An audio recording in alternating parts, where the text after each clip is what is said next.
Chairman সাহেব কথাবার্তা শুরু করে দিই। শুরু করে দাও। তা আজকে আমরা বসছি মজলিসে। তা জমিওয়ালা কি খয়বর সাহেব বলেন তো আপনার কি সমস্যা হয়েছে? আব্দুল সাহেব, আমি এটা আর্জি যাই। আমার 25,000 টাকা দিয়ে আমি পাড়া বসি, আমার সেই পাড়া বেড়ি আমার শেষ করে ফেলাইছে।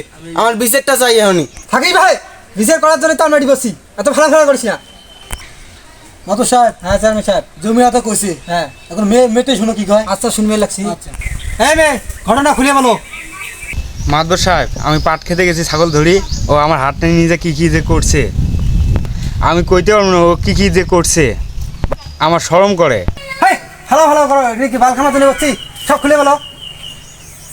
মাদবর সাহেব আমাকে যে কী কী করছে আমি কইতে পারবো না। আব্দুল সাহেব, আমি বিচার এখনই যাই। হ্যাঁ ভাই তুই ভালো কম করো ভাই, বিচার করবেন না তুই কি করবেন?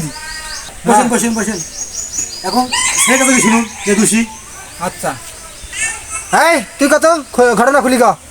মাদবর সাহেব, এলে সব মিছে কথা। হ্যাঁ ভালো করি, সাক্ষী আছে সব মিশে কথা তুই ভাবি করে ছাড়ি না। এই মুহূর্তে সবগুলো সত্য কথা বলবো তুমি, এই মুহূর্তে। হ মাদবর সাহেব, এলে সব সত্যি কথা। আপনারা যা বিচার করবেন আমি তা মানি নেই। সবারই জবানবন্দিতে নিলাম, এখন বলেন কি করা যায়?